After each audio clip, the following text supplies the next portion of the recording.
అందరూ ఏపీ చీరలు కట్టుకొచ్చారు కదా, మీరందరూ అమ్మవారి దేవతలు స్వరూపం. కాలాగరు దుబ్బం పరికల్పయామి. అయిన తర్వాత పక్క దొరుకుతుంది ఎర్ర పట్టు చీర కట్టారు. పట్టు చీర కట్టి ఆమెకి సింధూరం పెట్టారు. తెల్లక ఆమెకి ఆ పక్క రూమ్లో తీసుకెళ్లారు. ఆమెకు ఆలయ ప్రాణం పూశారు. చందనాగరు కర్పూర కుంకుమ కస్తూరి గౌరవచనాది అష్టగంధాలు అంటారు. గంధములన్నీ 8 గంధములు అవన్నీ కూడా పూశారు. స్ప్రే చేశారు, అన్నీ చేశారు. ఆమెను అక్కడి నుంచి ఇంకో గదిలో తీసుకెళ్ళి ఆమెకి 7 వారాల నగలు కాదంట, బీరువాల నిండా 9 వారాల నగలు ఉన్నాయంట. ఏందయ్యా 7 వారాల నగలు అంటే 7 వారాలు కూడా ధరించుకునే మిగతా వాళ్ళని ధరించుకుని 7 వారాలు అయితే ఆమె మాత్రం 9 వారాల నగలు ఉన్నాయంట. ఆ నగలన్నీ ధరింపజేశారు. అన్నీ ఒకటి దానికంటే పేర్లోనే ఉన్నాయి, ఒక్కొక్కదానికి ఒక్కొక్క పేరు ఉంది. ఇప్పుడు చెప్పుకుంటూ పోతే మనం మధ్యాహ్నం అయిపోతుంది. అవన్నీ కూడా సింపుల్గా చెప్పుకుంటూ పోతాం. 9 వారాల నగలు అలంకారం చేశారు. ఎంత చేసినా అదరయావం పరికల్పయామి. లిప్స్టిక్ ఎక్కడ పూసారంట. లిప్స్టిక్ ఇప్పుడు అప్పుడు కూడా ఉంది. అదరం అంటే పేదాలకు పూసే ఆవలకు అంటే పేస్ట్. అదరయావం కల్పయామి. ఇన్ని చేశారు. తిలకరత్నం పెట్టారు, అన్నీ చేశారు. కాలాంజనం కల్పయామి. కాటుకలు పెట్టారు, ముఖచక్క పెట్టారు. ఎన్ని పెట్టినా కలర్ రాలేదంట. ఏంది కలర్ రాలేదు అంటే ఈశ్వరుడి చేత కట్టబడినటువంటి మంగళసూత్రం లోపల ఉంది. అది తీసి బయట వేశారు. అది వేసిన తర్వాత మంచి కలర్ వచ్చేసిందంట. అమ్మవారికి మాత్రమే మంగళసూత్రాలు పైన వేసుకొని చూడగలిగేటువంటి అవకాశం మనకి. మిగతా ముత్తైదులందరూ కూడా భర్త తప్ప ఎవరు కూడా మంగళసూత్రాలు చూడకూడదు. ఎవరన్నా కుంకుమ ఇచ్చినా ఇట్లా పట్టే బయట నుంచి పెట్టుకోవాలి కానీ ఇటు బయటకు తీసి ఇటు పెట్టకూడదు. మంగళసూత్రం అది కల్పయామి. అధరయావల్ కల్పయామి. నిత్య పరమానంద సందోహ చిత్కన పరమశివ శంకర కమలకర కల్పిత దృఢబంధన గ్రంథి కనక సూత్ర గ్రథిత నవమణి విరాజమాన సకల జగన్మంగళాలయ మహామంగళ సూత్రం పరికల్పయామి అన్నారు. అంటే బంగారు తీగతో నేచినటువంటి మంత్రాలతో వేదఘోషాలు చెప్తున్నప్పుడు దాంతో ఈశ్వరుడి చేత కట్టబడినటువంటి మహామంగళ సూత్రుడు. అందరి మంగళసూత్రాలు అయితే ఆమె మాత్రం మహామంగళ సూత్రం. కనక చిత్తాకం కల్పయామి, ప్రత్యేకం కల్పయామి, మహామరకత మహాగత్యం కల్పయామి, ముక్తావళిం కల్పయామి, ఏకావళిం చన్నవీరం కల్పయామి, కేయూరు చష్టం కల్పయామి, వలయావళిం కల్పయామి. వలయావళి ఏంటిది ఇక్కడ వేస్తారు. వలయావళిం కల్పయామి పొట్ట వేరకుండా. వలయావళిం కల్పయామి, ఊర్మికావళిం కల్పయామి, కాంచిదాం కడి సూత్రం అంటే మళ్ళా పడ్డాడు. కడి సూత్రం కల్పయామి, పాదకటికం కల్పయామి. పాదకటికం అంటే ఏంది? గజ్జలు.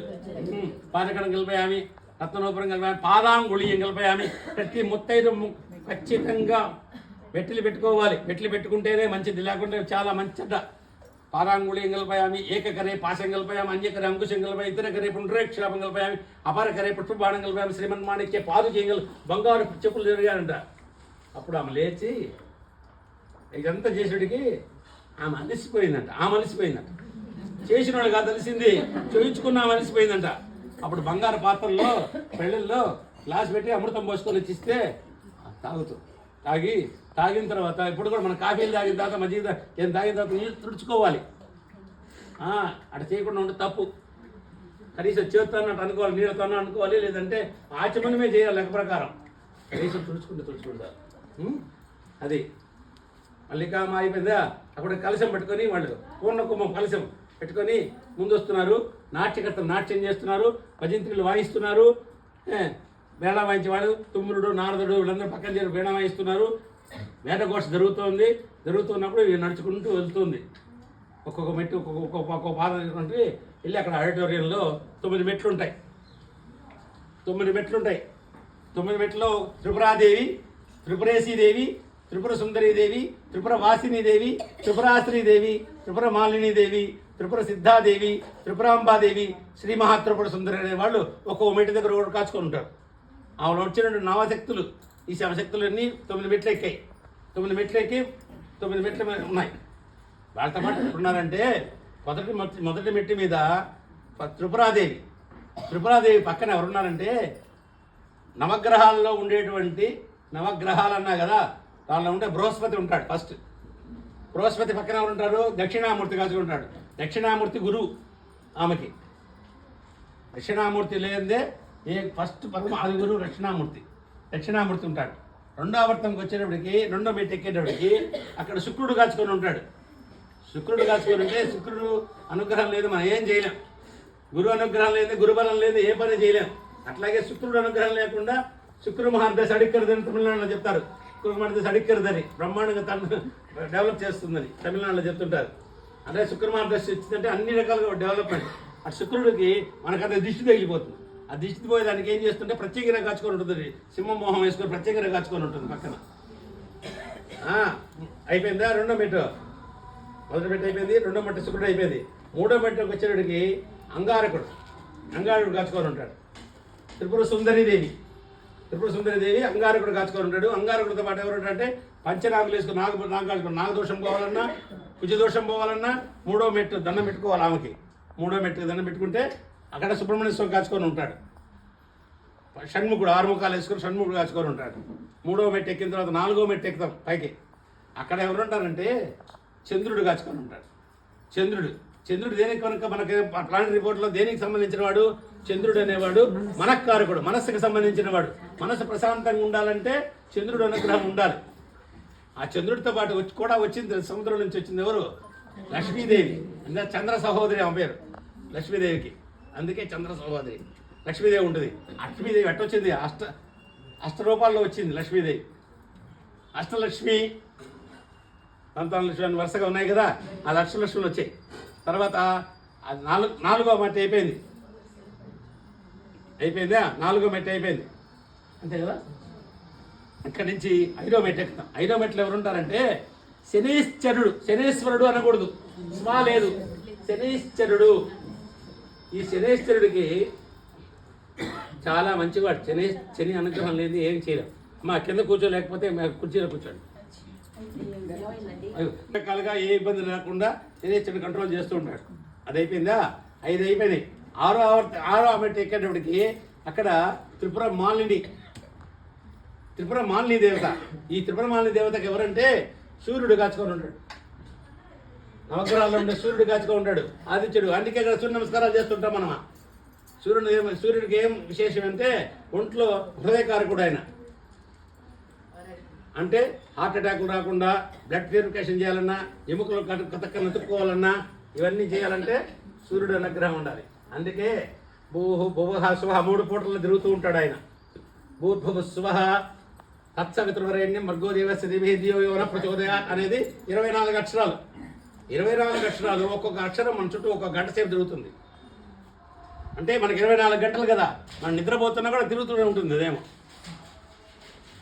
మనం 8 గంటలు నిద్రపోయినా కూడా, 10 గంటలు నిద్రపోయినా కూడా అదేమో తిరుగుతూనే ఉంటుంది ఒక్కొక్క అక్షరం మన చుట్టూ. అందుకే గాయత్రి మంత్ర జపం చేయాలి 3 పూటలని. భూహు భువః స్వః అంటే భూహ ఉదయం, మధ్యాహ్నం భువః, సాయంత్రం స్వః. 3 పూటలు, ఒక పూటకి 8 అక్షరాలు. 8 3 24 అయిపోయిందా?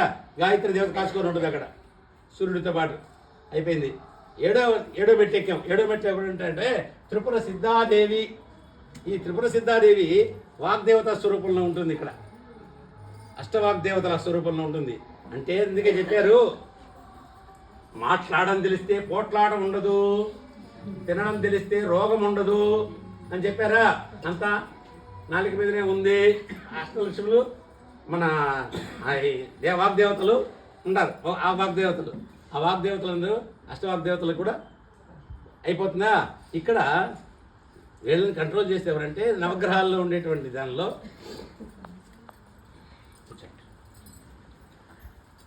అయిపోయింది. 7వ ఆవర్తనంలో బుధుడు ఉంటాడు. బుధుడిని కంట్రోల్ చేసేది ఎవరు తెలుసా? బుధుడు కంట్రోల్ చేసేది ఎవరు తెలుసా? నారాయణుడు డాక్టర్ వేషం వేసుకొని ఉంటాడు. ఇక్కడ నారాయణుడు డాక్టర్ వేషం వేసుకుంటాడు. అందుకే వైద్యో నారాయణో హరిహి. హరిహి ఎవరా? వైద్యుడే, సాక్షాత్ వైద్యుడే. వైదీశ్వరుడు తమిళనాడులో వైదీశ్వరుని కోయిలు ఉంది.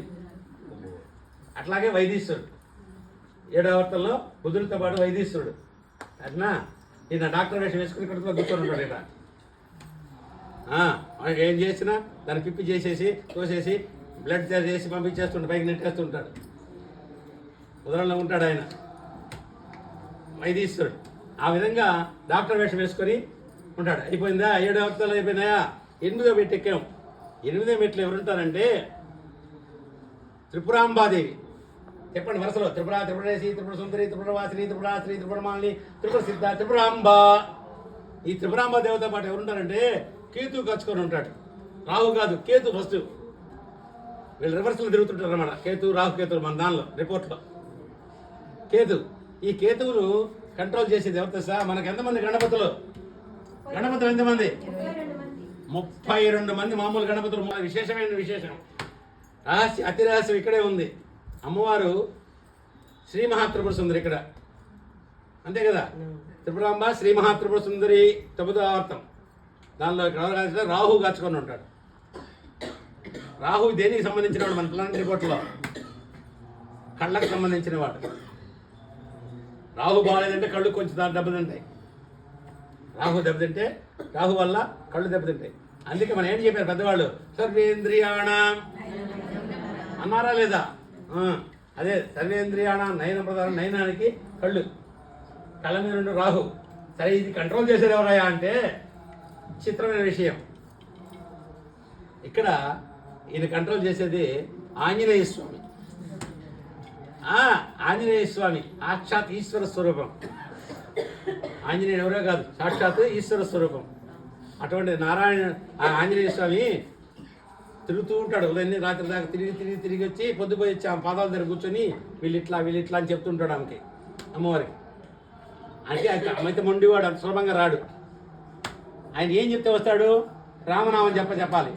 హరే రామ అనలేము. దానికి ఏం చేయాలి? శ్రీరామ రామ రామేతి రమే రామే మనోరమే సహస్రనామ తత్తుల్యం రామనామరామణి. ఇది చెప్పింది ఎవరు? ఈశ్వరుడు చెప్తాడు. ఈశ్వరు వాచ అనుకున్నామా? ఈశ్వరుడు ఎవరు చెప్తాడు? పార్వతీదేవి చెప్తాడు. అమ్మా ఎందుకని చెప్తాడు? ఆమె ఏమడుగుతుంది? అమ్మా అయ్యా నాకు మహావిష్ణువు కొలవాలంటే ఎట్లా అంటే ఈశ్వరుడు చెప్తాడు, ఇవన్నీ వద్దు, రాముడు అని ఎవడు ఉన్నాడు, వాడిని గురువు చాలు, 1000 సార్లు ఒకసారి కొలిస్తే చాలు, 1000 సార్లు చెప్పినట్టు వస్తుంది, వాడిని కొలిచినట్టు అవుతుంది, ఆయన మహావిష్ణువు కొలిచినట్టు అవుద్ది. అందుకని శ్రీరామ రామ రామేతి రమే రామే మనోరమే సహస్రనామం అంటే 1000 సార్లు నామం చెప్పిన ఫలితం సహస్రనామ రామనామ వరానమే అని చెప్తాడు. కాబట్టి అది చెప్పమన్నారు. 9 ఆవర్తాలు అయిపోయినాయి. పైన వచ్చినడికి మళ్ళీ 5 కాళ్ళ సింహాసనం. బ్రహ్మ నుంచి ఒక కళ, విష్ణువు నుంచి ఒక కళ, రుద్రుడి నుంచి ఒక కళ, ఈశ్వరుడు నుంచి ఒక కళ, సదాశివుడు అని ఒకడు, ఆయన ఒక కళ. 5 కాళ్ళు, 5 కాళ్ళతో 5 కాళ్ళు పంచబ్రహ్మాసనం. అక్కడ హంసతులిక తలుపు ఉంటుంది, దాని మీద కాలు వేసుకొని కూర్చొని ఉంటుంది. ఆమె కూర్చోవడానికి ఎక్కుతుంది పైకి, ఇట్లా చూస్తుంది సముద్రం చూచి ఇట్లా పిలుస్తుంది ఇద్దరిని. వాళ్ళు ఎవరంటే వసిజ్ఞాది వాగ్దేవత ఋషులు. ఇట్లా ఉంటారు, నమస్కారం చేసుకుంటా. వాళ్ళని పిలుస్తుంది. వాళ్ళ దగ్గరికి వచ్చి నా గురించి చెప్పమన్నప్పుడు వాళ్ళు చెప్పినట్టు లలితా సహస్రనామాన్ని మనం అందరం చేసుకుంటున్నాం ఇప్పుడు కదా. ఇప్పుడు అతి రహస్యం ఒకటి ఉంది. ఒక విషయం ఏంటంటే రహస్యం అయిపోయింది, అతి రహస్యంకి వచ్చాం. ఇక్కడ ఈ లలితా సహస్రం మనందరిలో ఉంది. ఎక్కడుంది చెప్పాలి. పిల్లగాడు ఆయన తప్పు చేస్తే ఏం చెప్తామా? ఏదో పళ్ళు రాలు కొడతా అంటామా లేదా? పళ్ళ మీద ఉంది. 16 పళ్ళ పైన ఉన్నాయా? కింద 16 పళ్ళు ఉన్నాయా? అదే లలితా సహస్రం. శ్రీమాత శ్రీ మహారాజ్ని శ్రీమత్ సింహాసనేశ్వరి చితగ్నికుండ సంభూత దేవ కార్య సముద్యత. మళ్ళా సహస్రాభా చతుర్భావ సమన్విత రాగస్వరూపాసాధ్య క్రోధాకార. అది పళ్ళ మీద ఎందుకుంది అదే అర్థం. అదే పరాపర రహస్యం. రహస్యమైంది, అతి రహస్యమైపోయింది, పరాపర రహస్యం ఉంది ఇక్కడ. అంటే పళ్ళు లేకపోతే మాట తుస్సుపోతుంది, అంత తుస్తా అంటాం. అవునా? మంత్రమైన అంతే, తంత్రమైన అంతే, ఏదైనా అంతే. అదే పళ్ళు ఎందుకు గట్టిగా ఎందుకు పెట్టింది అంటే, పళ్ళ మీద ఎందుకుంది అంటే మనం తిన్న పదార్థాన్ని నమలాలి, పచనం చేయాలి. పచనం చేస్తే కానీ లేకపోతే గుడక మింగేమనుకున్నా నేను ఆట మింగుతా అంటే గుడకు మింగేమనుకోండి లోపల అరగదు. అది గ్యాస్ట్రిక్ ట్రబుల్ బుస్సుని కొడుతుంటుంది పైనుంచి అరక్క, అంతే కదా. అది నమిలితే లోపలికి దోస్తే ఆ పదార్థాన్ని హోమగుండంలో పడుతుంది. పోయి హోమగుండంలో పడితే ఆ హోమంలో అదంతా మచ్చనం అయిపోయి పిప్పి కింద నిలిచిపోయి బ్లడ్గా తయారయ్యి పై దోసేస్తాడు. అక్కడ ఉండే డాక్టర్ ఎవరా? మహావిష్ణు వైద్యుడు నారాయణుడు. అది దోసేస్తాడు. దాని కళ్ళకి నుదుటికి వచ్చేస్తుంది అంతా. ఇక్కడి నుంచి మళ్ళీ స్ప్రెడ్ అయిపోతుంది అన్ని అన్నయ్య అవయవాలకి. అట్లాగా మొత్తం కామాక్షి తేవి స్వరూపంలో ఉన్నటువంటి లలితాదేవికి అమ్మవారి యొక్క లలితా సహస్రనామం వివరం కూడా మీకు చెప్పారు. కాబట్టి తప్పు లేకుండా లలితా సహస్రనామం చెప్పాలి. ఎందుకంటే విజయ విమల వంద్య అనాలి, వంద్య అనకూడదు. ఒత్తు పెడితే వంద్య అంటే నమస్కారం పదిగిన, వంధ్య అంటే పొడుగూత్రాలా అని. కాబట్టి ఆమెకి నమస్కారం చేసుకొని మనం లలితా శాస్త్రాన్ని చెప్పుకుంటాం. అప్పుడు అయిపోయింది, పూజ అయిపోయింది. కొంచెం హారతి ఇవ్వండి. పండు రెండు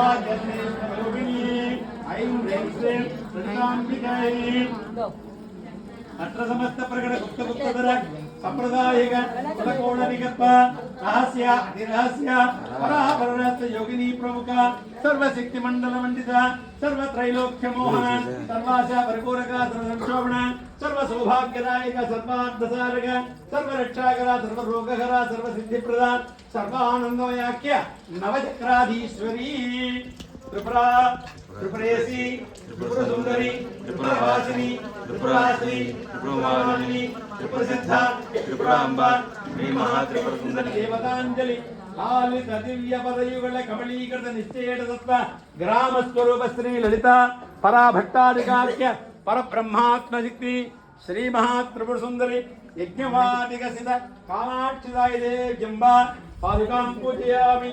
నమస్తే అందరూ పలకండి. నమస్తే నమస్తే నమస్తే నమస్తే నమః. హర హర హర హర హర హర శంకర జయ జయ శంకర. అందరూ కూడా అమ్మవారి నైవేద్యం పానకం తీసుకోవాలి. అది చెప్పిన లలితా సహస్రనామాన్ని ఉజ్వలంగా ఉంటుంది. ఈ పానకం తీసుకున్న తర్వాతనే కోలుకొచ్చాను. అందుకోసం గంగా భవన్ చోట పక్కన దర్శనం వల్ల గంగా భవన్ గారి కాళేశ్వరం చెప్పింది పాపకి. ఇప్పుడు మీరందరూ కూర్చోండగానే ఒక బాలా త్రిపుర సుందరికి పూజ చేస్తాం. అది కౌమారి పూజ చెయ్యందే సువాసిని పూజ చేయకూడదు. ముందు బాల స్వరూపంలో పూజ చేసిన తర్వాతనే సువాసిని పూజ. కాబట్టి బాల పూజ కొట్టాలి. బాలా త్రిపుర సుందరి జరుగుతోంది. సువాసిని కౌమారి పూజ అంటారు దాన్ని.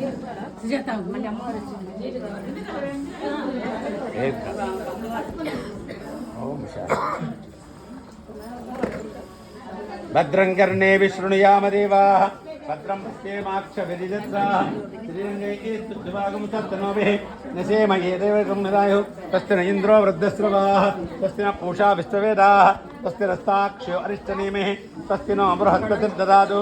ఓం శాంతి శాంతి శాంతిః. పానకం తాగించింది. చన్నో మిత్రస్యం వరుణః చన్నో భవత్పర్యమా తన్న ఇంద్రో బృహస్పతిః తన్నో విష్ణురుక్రమః. నమో బ్రహ్మణే నమస్తే వాయో త్వమేవ ప్రత్యక్షం బ్రహ్మాసి త్వమేవ ప్రత్యక్షం బ్రహ్మ వదిష్యామి హృతం వదిష్యామి సత్యం వదిష్యామి తన్మామవతు తద్భక్తారమవతు అవతు మాం అవతు భక్తారం.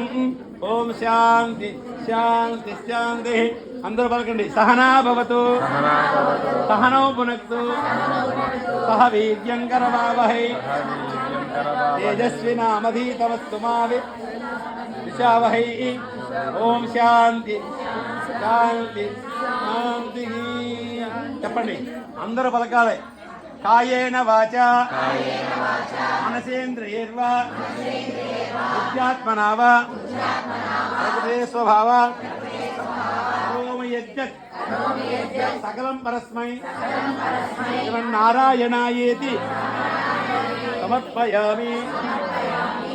శ్రీ కామాక్షితాయి చరణార ఇందార్పణమస్తు. సర్వం శ్రీ కృష్ణార్పణమస్తు. లక్ష్మీ సరస్వతి రాజరాజ వంశం కామాక్షి కదా.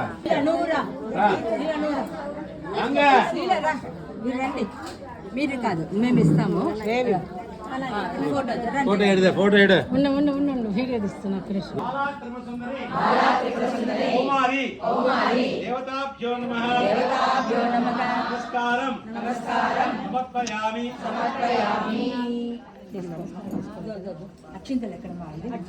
అక్కడ కవర్లో ఉంది.